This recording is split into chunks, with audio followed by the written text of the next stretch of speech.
The roads are pretty bad in the Himalayas, so it's good the Yeti Mobile can plow through even the highest snowdrifts.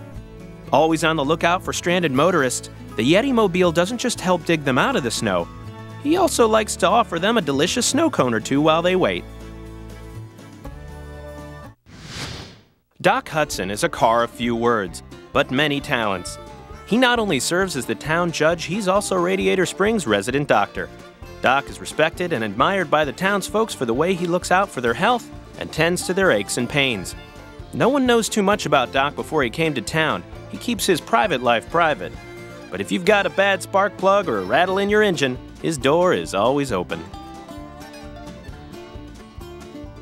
Hud started racing in the Piston Cup Series back in 1951, when tracks were dirt and cars were tough. No trailers, no pitties, just heavy-duty motors and strong chassis battling it out for a few bucks and a big cup. His low center of gravity and agile cornering ability were impossible to beat, and many of his fellow racers hit the hay bales trying to hold the line alongside him. Doc's racing days ended when he arrived in Radiator Springs, but with Lightning McQueen in town, he can't help trying on those old racing tires to see if he's still got it. Clayton grew up in an RV park on the Monterey coast. He's a traveler by nature, so touring with his favorite races fits his lifestyle beautifully. He doesn't see himself ever settling down in one spot, not for longer than a weekend anyway. He just can't ignore the call of the open road. Benny Breakdrum had never been to a race before. That is, until he was caller number 7 to his favorite radio show, Mornings with Eddie and the Dump Truck. And just like that, he had 2 front row tickets to the biggest event of the decade. As long as he wears his free Eddie and the Dump Truck bumper sticker, that is.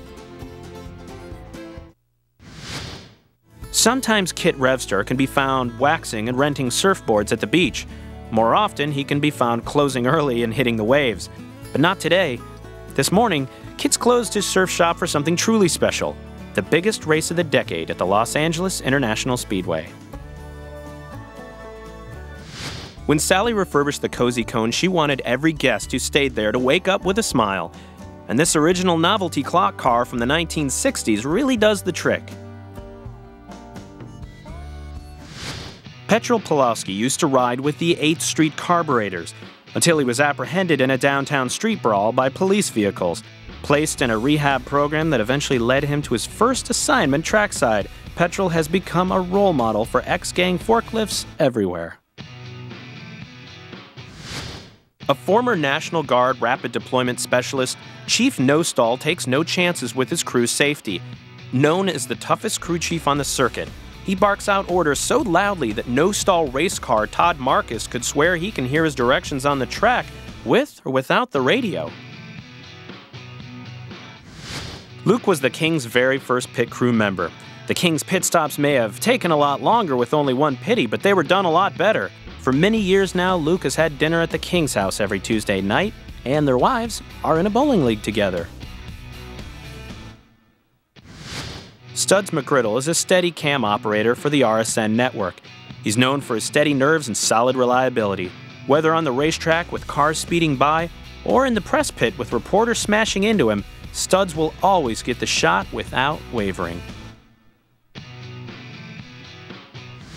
Donna loved living in Long Island. True, she was fraught with corrosion, but the salty air was no match for the good old gusto and love of meeting new friends.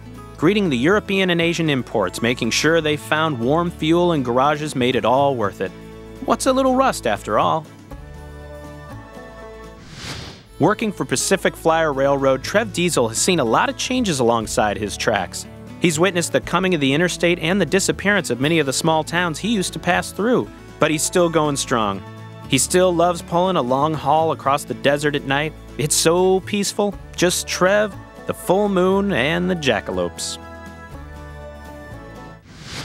Hank used to get into a lot of trouble in his younger years. Drag racing, doing donuts, even playing chicken with his friends.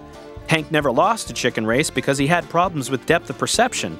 He couldn't tell the other cars were getting closer, only that they were getting bigger.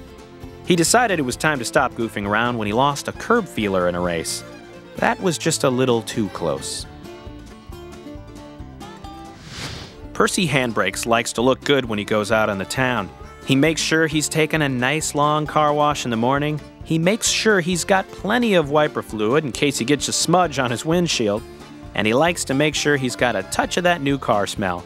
The problem is he tends to forget to make sure he's got enough gas to get him where he's headed. For more than 60 years, Miles Malone was known around Ornament Valley as the rain, sleet, or shine delivery truck. If you needed something shipped fast, Miles was the one to call.